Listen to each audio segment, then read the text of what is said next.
ఆరాధనలో ప్రవేశించగొనుపు కీర్తన గ్రంథము 30వ అధ్యాయము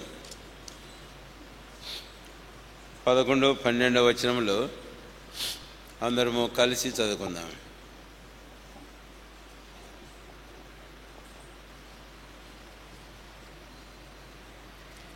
నా ప్రాణము మౌనముగా ఉండక నిన్ను కీర్తించినట్లు నా అంగలార్పును నీవు నాట్యముగా మార్చి ఉన్నావు.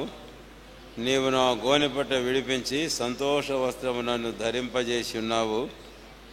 యెహోవా నా దేవా, నిత్యము నేను నిన్ను స్తుతించెదను అని. యెషయా గ్రంథం 61వ అధ్యాయం.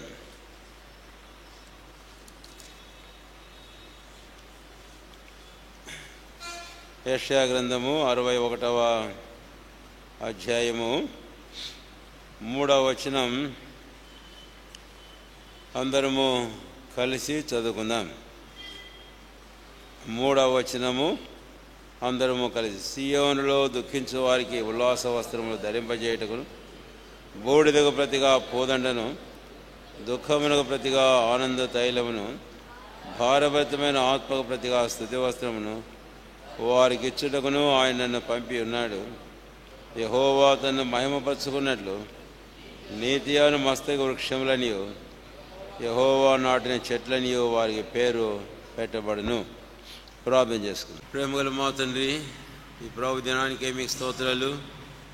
హిందూ మాలు సజీవులుగా ఉంచి మీ మందిరంలో మీ బల చుట్టూ మాలు సమకూర్చి మిమ్మల్ని పాటల ద్వారా మాటల ద్వారా మీ సన్నిధిని కూర్చుండటం ద్వారా మిమ్మల్ని ఆరాధించి ఘనపరిచి సేవించినట్లుగా మాకు అనుగ్రహించిన దీవెన తరుణానికి స్తోత్రాలు. మా కొరకై మా గమనామించిన మీ వాక్యమునకై స్తోత్రాలు. మాతో మీరు మాట్లాడము, మాకు దీవించం. మీ కొరకైన ఆరాధన, స్తుతి, కృతజ్ఞత ఆత్మతో మౌలు మీరు నింపండి. యేసువారి శ్రేష్టమైన నామమును స్తుతించి ప్రార్థించి వేడుకొనుచున్నాము తండ్రి. కీర్తనల గ్రంథము 30వ అధ్యాయము 11వ వచనం. నా ప్రాణము మౌనముగా నుండక నిన్ను కీర్తించున్నట్లు. 12వ వచనం చివరి భాగం. యెహోవా నా దేవా, నిత్యము నేను నిన్ను స్తుతించెదను అని. కాబట్టి కీర్తనాకారుడు దావీదు రచించిన కీర్తన తన తీర్మానం ఏమిటో ఇక్కడ మనం చూస్తాం. నా దేవా, యెహోవా నా దేవా, నిత్యము నేను నిన్ను స్తుతించెదను అని. అది దావీదు యొక్క ఆశ. తన ప్రాణము మౌనంగా ఉండడం తనకు ఏమాత్రమును ఇష్టము లేదు. నేను మౌనముగా ఉండక అని 40వ కీర్తనలో కూడా తానంటాడు. నేను నా పెదవులను మూసుకొనక అని అంటాడు. కీర్తన గ్రంథము 40వ అధ్యాయము 10వ వచనం. నీ నీతిని నా హృదయములో ఉంచుకొని నేను ఊరకుండలేదు. చివరి భాగం. నీ కృపను నీ సత్యమును మహాసమాధి తెలుపుగా నేను వాటిని మరుగు చేయలేదు. ఆ తర్వాత 9వ వచనం. నా పెదవులు మూసికొనక మహాసమాజంలో నీతి సువార్తను నేను ప్రకటించి ఉన్నాను. కాబట్టి నా పెదవులు మూసుకొనలేదు, నేను ఊరకుండలేదు. అంతేకాదు, నేను వాటికి మరుగు చేయలేదు అని. కాబట్టి ఇది దావీదు యొక్క అనుభవంగా మనం చూస్తాం. ఆయన 30వ కీర్తనలో ఆయన తీర్మానం ఏమిటో ఇలాగ అంటాడు. కాబట్టి యెహోవా నా దేవా, నిత్యము నేను నిన్ను స్తుతించెదను అని. కనుక ఈ ఉదయకాలం మనమందరము కలిసి ప్రభు దినమున ప్రభు అయిన యేసుక్రీస్తు వారిని స్తుతించి ఆరాధించి ఘనపరచవలసిన వారంగా ఉన్నాము అని. అయితే 11వ వచనానికి మరలా వద్దాం. 30వ కీర్తన 11వ వచనం. నా ప్రాణం మౌనముగా నిన్ను కీర్తించినట్లు నా అంగలార్పును. అక్కడ 11వ వచనంలో నా అంగలార్పును. అలాగే 12వ వచనంలో నా గోనె పట్ట అనే మాటను మనం చూస్తాం. కాబట్టి అంగలార్పు, గోనె పట్ట. అంతేకాకుండా యెషయా గ్రంథంలో మనం చదివినటువంటి ఆ భాగంలో 61వ అధ్యాయము యెషయా గ్రంథంలో, యెషయా గ్రంథం 61వ అధ్యాయము 3వ వచనం, సియోనులో దుఃఖించు వారికి అనే మాట చూస్తాం. 3వ వచనం బూడిద మనం చూస్తాం, దుఃఖము చూస్తాం, భారభరితమైన ఆత్మను చూస్తాం. కాబట్టి పదాలన్నీ మనం గమనించినట్లయితే ఒక మనిషి జీవితంలో తన ప్రాణము ఎలాంటి అనుభవంలో ఉంది అనేది మనకు అర్థమవుతూ ఉంది అని. కాబట్టి దావీదు తన ప్రాణాన్ని గురించి మాట్లాడుతూ ఆయన ఇలాగంటాడు, నా ప్రాణము అంగలార్పుతో నిండు, నేను నా జీవితంలో గోనెపట్టను ధరించిన వాడనుగా ఉన్నాను, బూడిదను ధరించిన వాడినిగా ఉన్నాను, దుఃఖమును కలిగి ఉన్నాను, నా భారభరితమైన ఆత్మ నేను కలిగి ఉన్నాను. ఇలాంటి అనుభవం మానవ జీవితంలో మనం చూస్తాం. ఇది ఒక దావీదు అనుభవమే కాదు, లోకంలో జన్మించి జీవించే ప్రతి మనుషుని యొక్క అనుభవం ఇలాంటిదిగా ఉంది అని. కాబట్టి ఇక్కడ దావీదు తన ప్రాణం, తన ఆత్మ, తన జీవితం యొక్క నిజమైన స్థితిని ఈ మాటల ద్వారా వెల్లడించడం మనకు అర్థమవుతుంది. ఎందుకని? కీర్తనల గ్రంథం 38వ అధ్యాయము 38వ కీర్తన 5వ వచనం నుండి 4 నుంచి, నా దోషములు నా తల మీదుగా పొర్లిపోయినవి, నేను మోయలేని బరువులు అవి నా మీద మోపబడి ఉన్నవి, నా మూర్ఖత వల్ల కలిగిన నా గాయములు దుర్వాసన గలవై స్రవించుతూ ఉన్నాయి, నేను శ్రమ చేత మిక్కిలి కృంగి ఉన్నాను, దినమెల్లా దుఃఖాక్రాంతునై సంచరించుచున్నాను, నా నడుము తాపముతో నిండి ఉన్నది, నా శరీరములో ఆరోగ్యం లేదు, నేను సొమ్మసిల్లి బహుగా నలిగి ఉన్నాను, నా మనోవేదనను బట్టి కేకలు వేయుచూ ఉన్నాను అని. అంటే మనం ఇందాక చదివిన 30వ కీర్తన 11, 12, యెషయా 61వ అధ్యాయం 3వ వచనంలోని మాటలు మరలా ఇక్కడ దావీదు మరో సందర్భంలో తన గురించి, తన ఆత్మ, తన ప్రాణాన్ని గురించి మాట్లాడడం మనం చూస్తాం. ఎందుకని ఇలాంటి స్థితి తన జీవితంలో సంభవించింది అనేదానికి మనం ఇక్కడికి వచ్చాం. అందుకే 4వ వచనంలో మనకు తేటగా ఉంది, నా దోషములు అని అంటాడు. 5వ వచనంలో మరొక మాట అన్నాడు, నా మూర్ఖత. అవును, నిజమే, మన జీవితాల్లో ఈ దోషములు, ఈ మూర్ఖత్వం అనేది జన్మతోనే ఉంది అని. బాలుని హృదయంలో మూఢత్వము స్వభావ సిద్ధంగానే పుట్టిందట. కాబట్టి పాప స్వభావం కలిగిన వారం ఆ మూఢత్వము మన జీవితంలో స్వభావ సిద్ధంగానే మనకు సంక్రమించింది.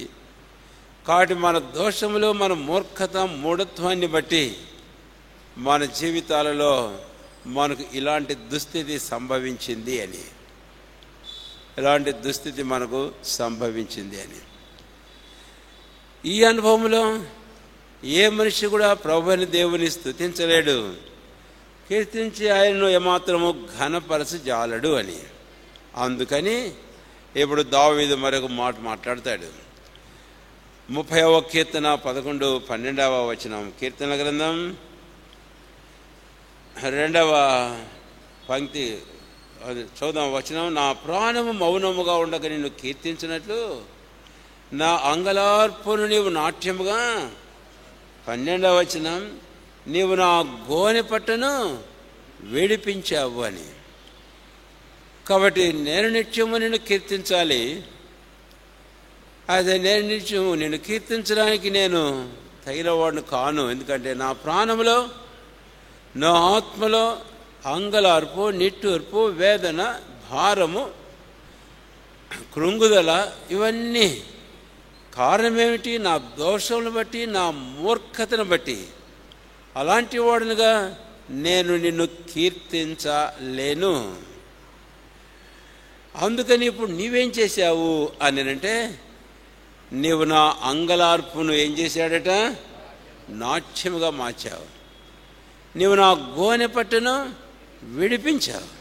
యెషయా 61వ అధ్యాయానికి వెళితే ఆయన దుఃఖమును ఏం చేశాడు? 61వ అధ్యాయం, దుఃఖించు వారికి ఉల్లాస వస్త్రం ధరింపజేశాడు. దుఃఖమును ప్రతిగా ఆనంద తైలమును, భారభరితమైన ఆత్మకు ప్రతిగా స్తుతి వస్త్రమును. కాబట్టి ప్రభు వారి జీవితంలో ఏం చేశాడు అనేది ఇక్కడ దావీదు మాటల్లో మనకు అర్థమవుతూ ఉంది అని. ఈ రోజున ప్రభు అయిన దేవుడు చేసిన ఈ కార్యమును బట్టి ఎంతమంది కార్యం యొక్క అనుభవంలోకి వచ్చారో వారందరూ ప్రభు అయిన దేవుని ఆరాధించి ప్రభు అయిన దేవుని స్తుతించి కనపరచాలి. కనుక ఇప్పుడు చివరి భాగాన్ని మనం వెళ్ళబోతూ ఉన్నాం. మొదటిగా మనం చూసాం దావీదు యొక్క తీర్మానం, యెహోవా నా దేవా నిత్యము నేను నిన్ను స్తుతించెదను అని.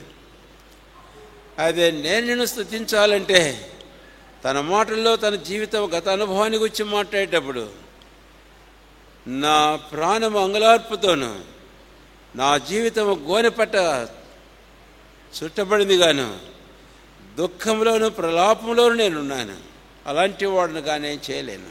ఎందుకు? మీలో ఎవరికైనా శ్రమ సంభవించినా వాడు ప్రార్థన చేయాలి కానీ కీర్తించడం లేదు. మీలో ఎవరికైనా సంతోషం కలిగినా వాడు దేవుని కీర్తనలు పాడాలి. కారణం ఏమిటి అనేది రెండవదిగా చూసాము. రెండవ భాగంలో దోషములు, మూర్ఖత వలన కలిగినటువంటి గాయాలు.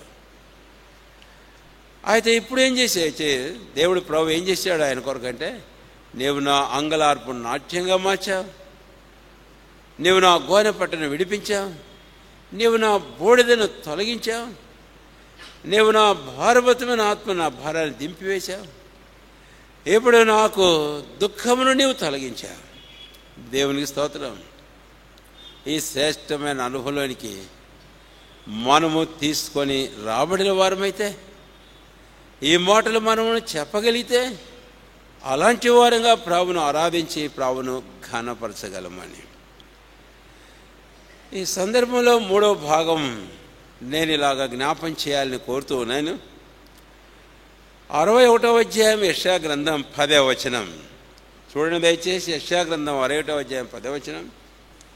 ప్రవక్త యెషయా మాట అంటాడు, శృంగారమైన పాగా ధరించుకునే పెళ్లి కుమారుని రీతిగాను, ఆభరణములతో అలంకరించుకునే పెళ్లి కుమార్తె రీతిగాను ఆయన రక్షణ వస్త్రములను నాకు ధరింపజేశాడు. కాబట్టి ప్రభు అయిన యేసుక్రీస్తు వారు ఆయన మనకిప్పుడు రక్షణను వస్త్రముగా ధరింపజేశాడు. 30వ కీర్తన మొదటి వచనాలకు మనం వెళ్ళలేదు, కానీ అక్కడంటాడు, నా ప్రాణం పాతాళమునకు సమాధిలో ఉంచి నీవు నన్ను. కాబట్టి ఒక వ్యక్తి జీవితంలో ఇది తన దోషములు క్షమించబడి, తన పాపలు పరిహారమై, తన బూడిద గోనె పట్ట విడిపించబడిన రక్షణ పొందిన అనుభవాన్ని మనం చూపిస్తుంది. కాబట్టి ఇలాంటి వ్యక్తి జీవితంలో ప్రభు అయిన దేవుడు రక్షణను వస్త్రముగా ధరింపజేశాడట. 149వ కీర్తన 3వ వచనంలో ఆయన దీనులను రక్షణతో అలంకరించాడట.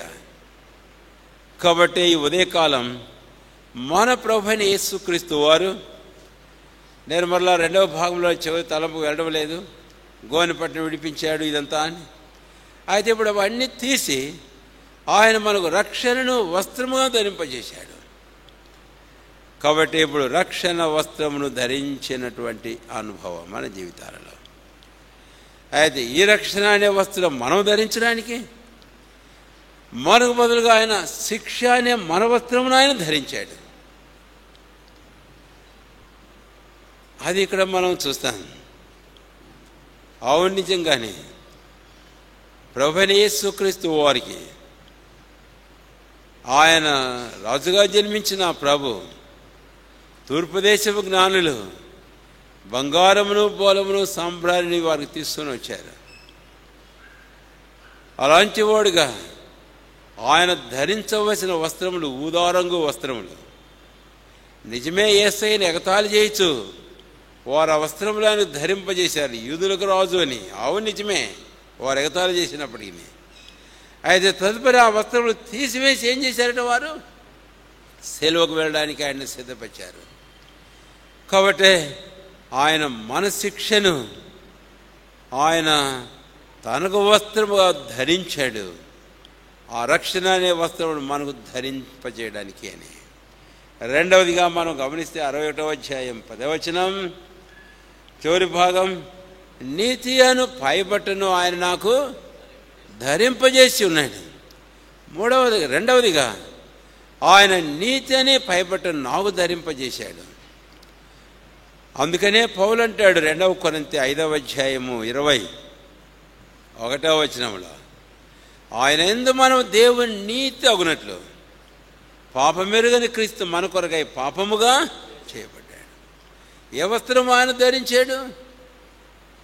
ఆయన మన పాపపు వస్త్రమును ఆయన ధరించాడు. ఆయన తన నీతి అనే వస్త్రాన్ని మనకు ధరింపజేసేందుకు కొరకై పడతాం మలిన వస్త్రములను ఆయన విడిపించాడు. అయితే ఎవరు వేసుకున్నారు ఈ మలిన వస్త్రాలు? ఈ పాపపు వస్త్రములు, ఈ దుర్నీతి వస్త్రములను మనకు బదులుగా ప్రభు ఆయన ధరించాడు. అందుకని ఆయన దేవుని నీతి అనే వస్త్రాన్ని మనకు ధరింపచేశాడు. అటు నీతి వస్త్రములను మనకు ధరింపజేసిన ప్రభును ఆరాధించి ఆయన మనం ఘనపరచవలసిన వారు. మూడవదిగా మరొక మాట చూస్తాం.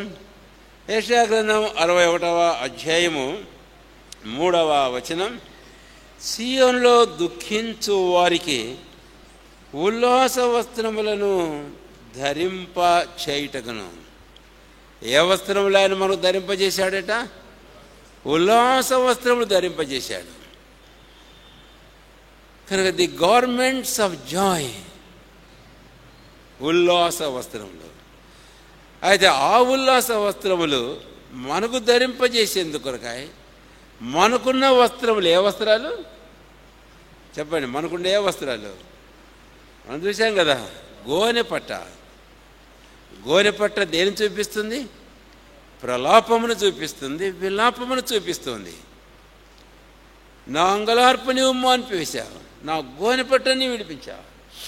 ఈ గోనెపట్ట ఎవరు ధరించారు? యేసయ్య తానే ధరించాడు. ఈ అంగలార్పును ఎవరు భరించారు? యేసయ్య తానే భరించాడు. అందుకనే ఆయన గురించి ఒక మాట రాయబడింది, ఆయన వ్యసనాక్రాంతుడు, ఆయన దుఃఖాక్రాంతుడు, మ్యాన్ ఆఫ్ సారోస్, దుఃఖముల మనుషుడు. ఓ మన వ్యసనములు, మన దుఃఖములు, మన అంగలార్పంతో ఆయన మీద వేసుకున్నాడు. ఆయన కలువరి సెలవులో మన కొరకై ఆయన వధించబడు.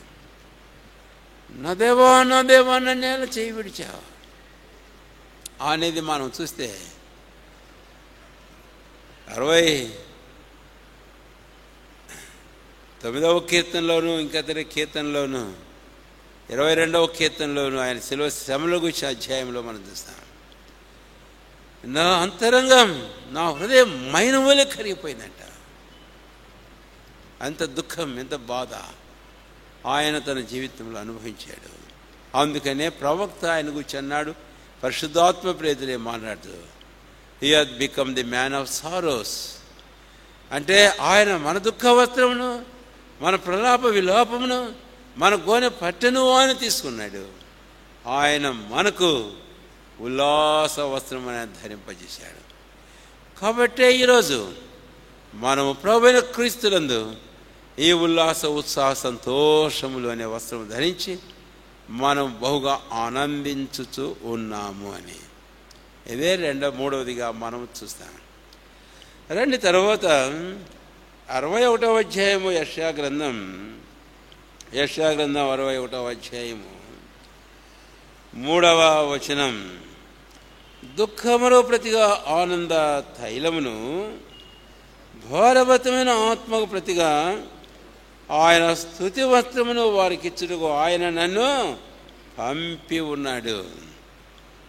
అయితే నాలుగవదిగా 61వ అధ్యాయంలో 10వ వచనంలో చూద్దాం. ఏంటి ఆ 4వ వస్త్రం? శృంగారమైన పాగా ధరించుకుని పెళ్లి కుమారుని రీతిగాను, ఆభరణముతో అలంకరించుకున్న పెళ్లి కుమార్తె రీతిగాను ఆయన నన్ను అలంకరించాడని చెబుదాం అక్కడ లేకపోయినా. కాబట్టి 4వ వస్త్రం ఏ వస్త్రము అని అంటే అది అలంకారము. నిజమే, రక్షణ మనకు అలంకారమే కాదనం. అయితే ఇక్కడ మనం బూడిదకు ప్రతిగా పూదండను అంటే పువ్వు ఏం చూపిస్తూ ఉంది అనేది మనం చూస్తాం. యెషయా 61వ అధ్యాయం 3వ వచనంలో బూడిదకు ప్రతిగా ఆయన పూదండను అని. యెషయా మత్తయి సువార్తలో ఇతర సువార్తల్లో కూడా ఆయన పువ్వుల గురించి మాట్లాడాడు కదా. సొలొమోను తన సమస్త వైభవముతో కూడాను ఈ అడవి పువ్వుల్లో ఒకదానికైనను సాటి కాడట. దేవుడే వాటిని అలంకరించిన ఎడలా అన్నాడు. కాబట్టి బూడిదకు ప్రతిగా పూదండను అంటే అలంకారమును మనకు చూపిస్తుంది. 61వ అధ్యాయం 10వ వచనంలో శృంగారం అనే మాటను మనం చూస్తాం, అంటే అలంకారము అని. నిర్గమకాండం 28వ అధ్యాయము 2వ వచనం, మీ బైబిల్ తెరవండి. నిర్గమకాండం 28వ అధ్యాయము 2వ వచనం చదవండి ఎవరన్నా ఒకరు. అతనికి అలంకారమును, చాలంతే. అతనికి నేను ఏం ధరింపజేశానట? అలంకారాన్ని ధరింపజేయాలి. ప్రభు అయిన దేవుడు మోషేతో అహరోను గూర్చి అతని సంతానము గూర్చి మాట్లాడుతూ ఉన్నది. అహరోను అతని సంతానము యాజకులుగా దేవుని మందిరములో వారు పరిచర్య చేయాలి. అయితే అలాంటి వారికి ప్రభు అయిన దేవుడు ఏం చేశాడట? మోషే, అతనికి అలంకారముగా ఉన్నట్లు వస్త్రాలు నీవు అతనికి కుట్టించు, అతనికి ధరింపచేయము అన్నాడు. అందుకనే 28:2 ఇంగ్లీష్లో ది గార్మెంట్స్ ఆఫ్ బ్యూటీ అని అంటాడు. ది గార్మెంట్స్ ఆఫ్ బ్యూటీ, సుందర వస్త్రం, శృంగారమైన వస్త్రం, తర్వాత అలంకారపు వస్త్రం ప్రభువు మనకు ధరింపచేశాడు అని. అంటే వాస్తవంగా మన మీద ఏమున్నింది అని అంటే, మన మీద ఉన్నటువంటి వస్త్రం ఈ సుందర వస్త్రములు కాదు.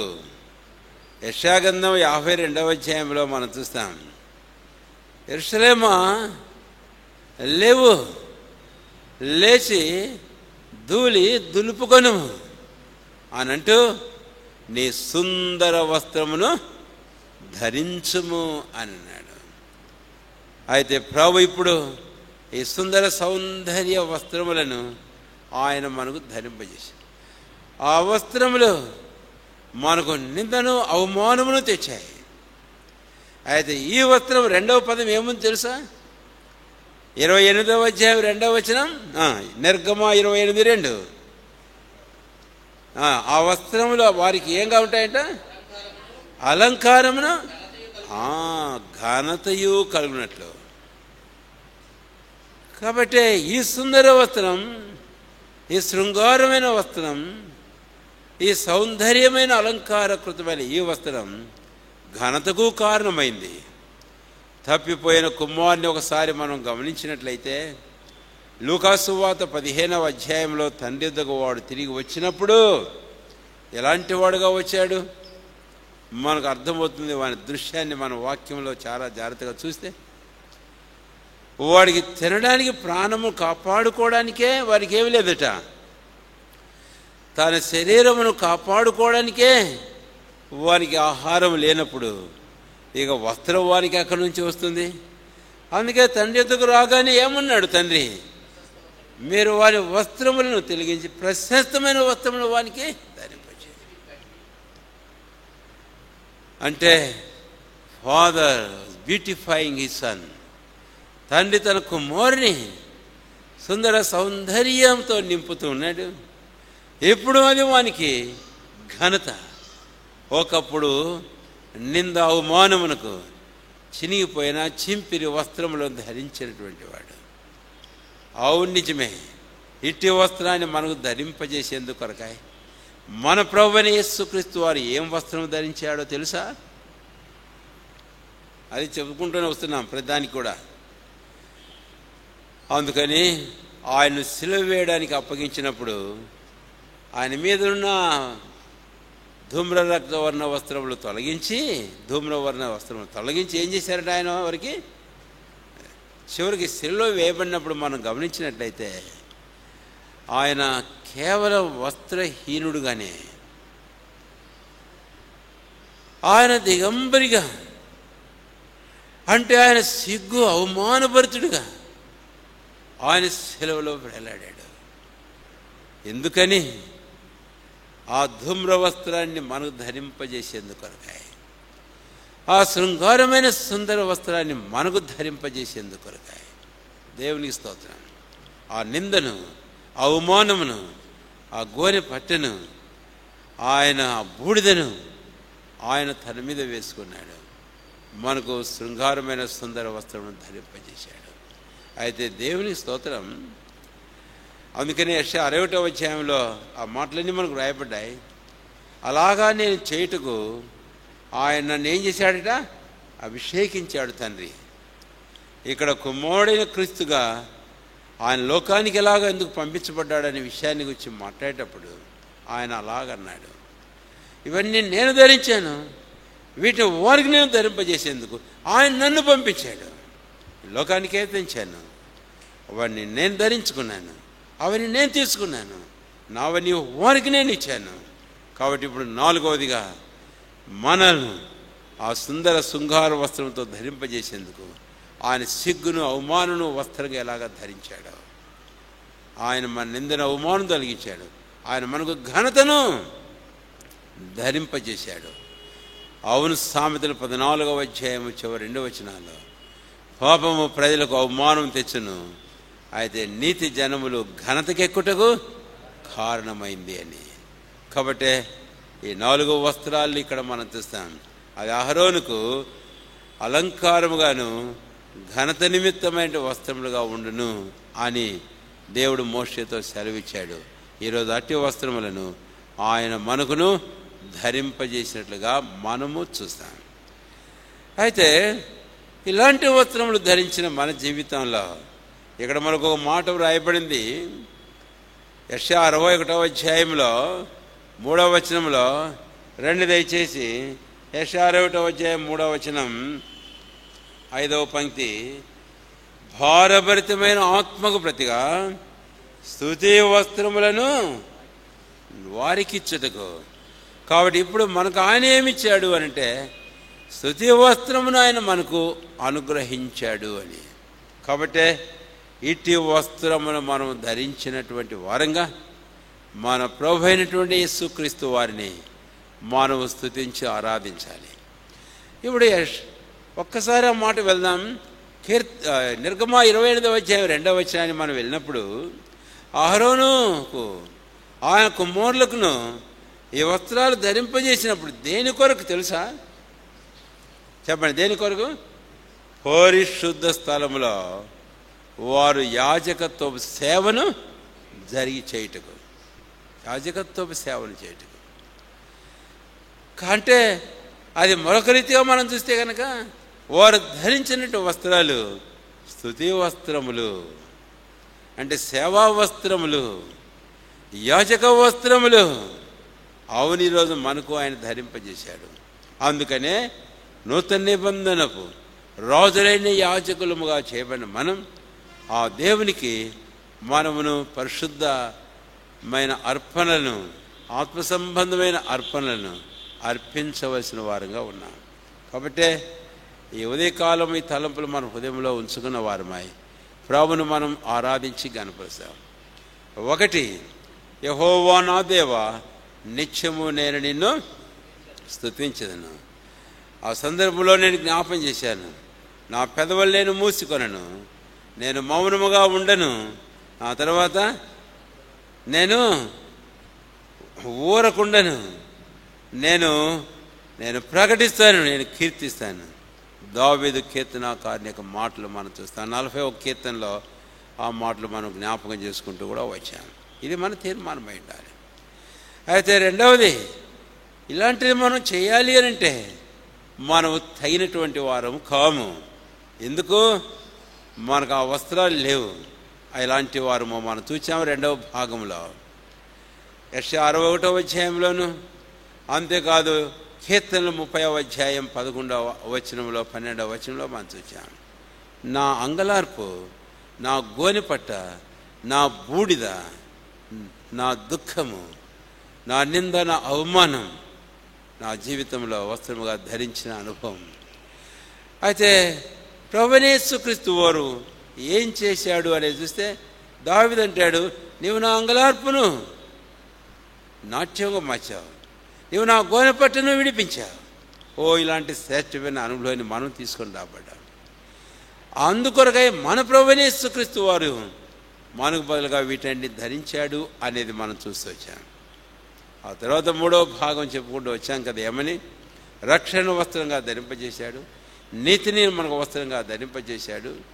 ఆయన ఉల్లాసమును సంతోషమును వస్త్రంగా మనకు ధరింపజేశాడు.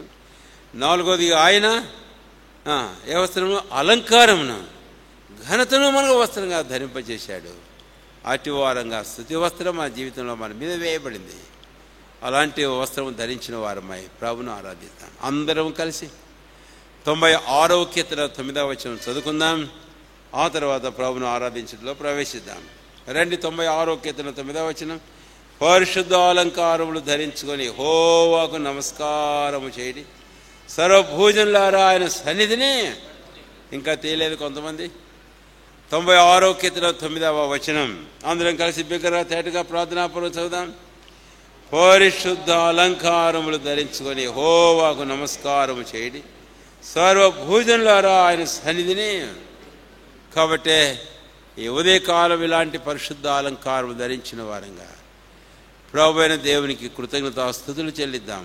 ఆయన కీర్తించి, ఆయన ఆరాధించి, ఆయన ఘనపరుస్తాం. ఆయన ఎదుట మనం సాగిలపడి నమస్కారం. ఇప్పుడు మనం ప్రభువును ఆరాధించలో ప్రవేశిద్దాం.